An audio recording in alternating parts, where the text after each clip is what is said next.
Studio head for 343 Industries, Chris Lee, announced Halo Infinite will be delayed into 2021. This is what he had to say. Quote, "The decision to shift our release is the result of multiple factors that have contributed to development challenges, including ongoing COVID-related impacts affecting us all this year."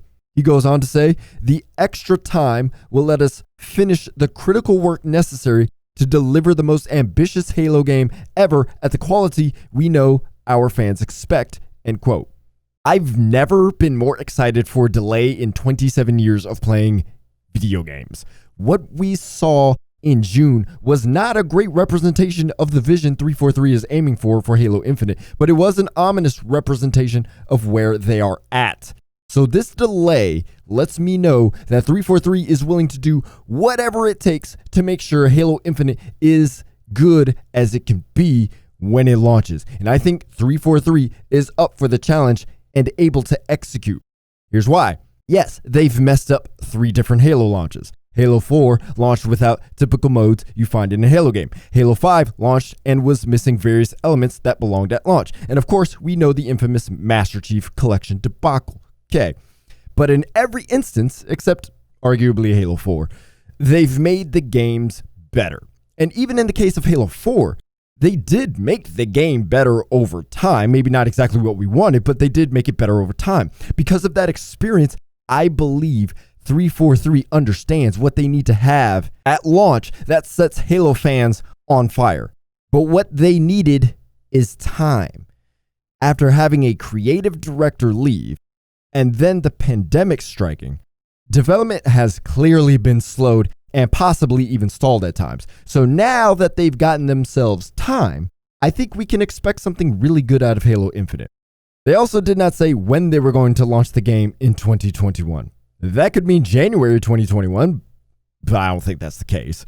But I don't think they're going to put out a date. I think they're going for a it's done when it's done approach. I do think they're going to have an internal date for themselves, or at least they'll have one eventually, but they're not going to tell us publicly. Based on how they feel development goes from here, they'll probably give us a 3-month window.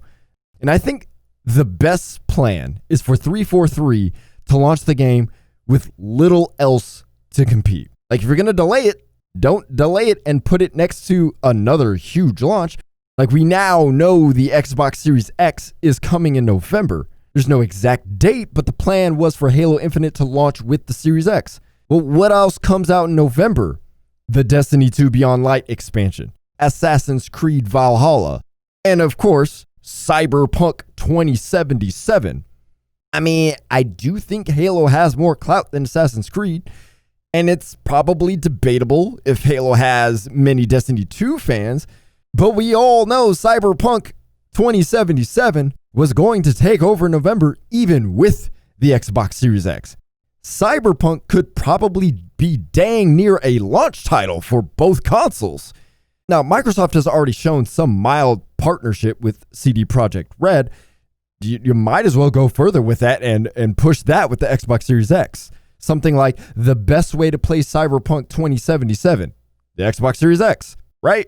Because here's the thing, Halo Infinite doesn't need to be a launch title. It's great to have a launch game with a brand new console, but the biggest difference between this generation and previous generations is that the power difference is supposed to be significant enough and so widespread across all games on the Series X, it's supposed to be worth buying just for that difference. So if the Xbox Series X is literally the strongest console on the market, then any game you play on it is going to work better, period.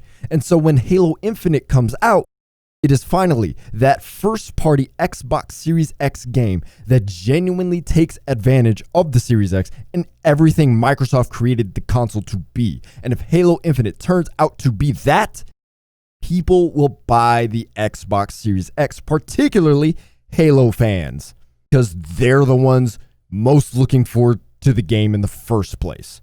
So how are you feeling about the Halo Infinite delay? What are your expectations now? Let me know what you're thinking in the comments. If you enjoyed this video, please tap that thumbs up button. And if you'd like to have more gaming news discussion, please subscribe to this channel. I'll talk to y'all later.